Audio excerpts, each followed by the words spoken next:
हाय, hello, नमस्कार. आजच्या दुपारच्या छोट्याशा ब्लॉगमध्ये पुन्हा एकदा तुमचं नव्याने स्वागत आहे. तर सकाळची ही देवपूजा झालेली आहे. देव स्वच्छ आणि सुंदर घासून घेतलेले आहेत, त्यांची वस्त्र धुवून घेतली आहेत. नव्याने पुन्हा देवांची मांडणी झालेली आहे आणि देवपूजा झालेली आहे. आता देवपूजा करत असतानाच लगेच विचार केला की पुढे काय करायचं आहे आणि पुढच्या कामाला फटाफट सुरुवात केली. देवपूजा केली, परंतु तोरण जे आहेत हे धुतलेले आहेत आणि ते सुकले नाहीत, त्यामुळे तोरण काही इथे मी लावलेले नाहीयेत. पण बाकी सर्व देवपूजा झालेली आहे. छान असा कापूर लावला, धूप लावला आणि मस्त अशी पूजा झालेली आहे. सर्वप्रथम सर्वांना श्री स्वामी समर्थ. आज मी आपल्यासाठी एक प्रोडक्ट घेऊन आली आहे. जर तुमच्या केसामध्ये नेहमी कोंडा होत असेल, केस पांढरे होत असतील किंवा अर्धवट तुटत असतील किंवा खूप सारे केस गळत असतील किंवा तुम्हाला जर असं वाटत असेल की आपले केस खूप काळे भोर लांब सडक दाट असावे, तर त्यासाठी हे तेल आहे जे मी माझ्या स्वतःच्या हाताने बनवलंय आणि 100% प्युअर आहे. मी स्वतः बनवलंय, त्यामुळे मी ह्याची गॅरंटी देते. आणि जर का तुमच्या केसांमध्ये अनेक समस्या असतील तर त्या समस्या दूर करण्याचं काम हे तेल करणार आहे. हे तेल तुम्ही कसं ऑर्डर कराल, तर तुम्हाला एक स्क्रीनवर नंबर देते, त्या नंबरवर तुम्ही व्हॉट्सअपच्या नंबरवर हाय करायचं. व्हॉट्सअपचा नंबर आहे, त्याचबरोबर डिस्क्रिप्शनला सुद्धा नंबर देते, त्या डिस्क्रिप्शनच्या नंबरमध्ये तुम्ही सुद्धा येऊन हाय करायचं.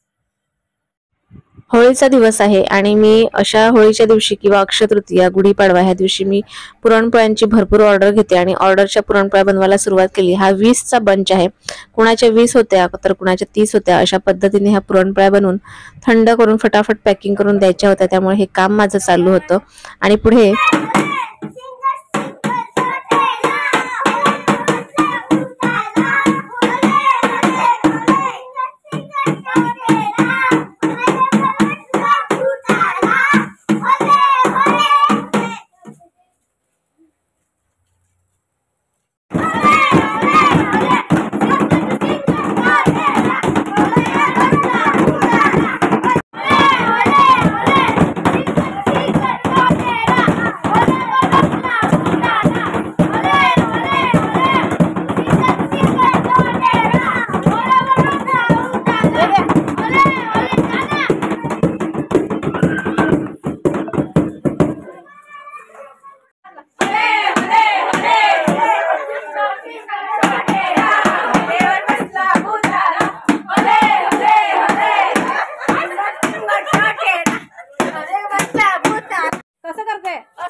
कसं करते नाचा.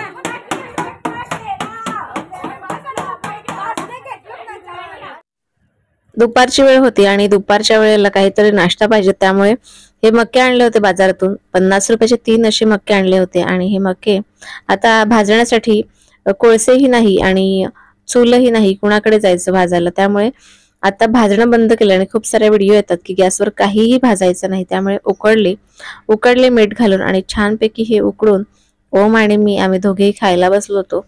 आता त्याला म्हटलं थांब जरा व्हिडिओ पण करूया, तर त्याने तुम्हाला सर्वांना आमंत्रण केलेलं आहे मक्के खायला या असं म्हणतो. तर सर्वांनी या मक्के खायला. तुम्हाला आवडतात का भाजलेली की बाफलेले, कसे मक्के आवडतात तुम्हाला मला नक्की सांगा. तर कधी कधी काय होतं ना की मुलांना खूप काहीतरी भूक लागलेली असेल दुपारच्या वेळेला, तर असं काहीतरी दिलं पौष्टिक तर चांगलं असतं.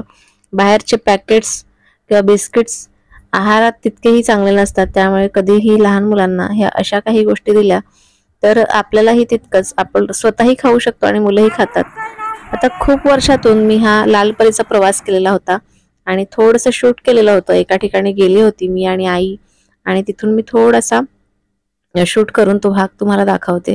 खूप वर्षापासून हा लालपरीचा प्रवास नव्हता, कारण आता स्वतःच्याच व्हेकल आहेत, तर त्यामुळे जवळच आहे स्टेशन.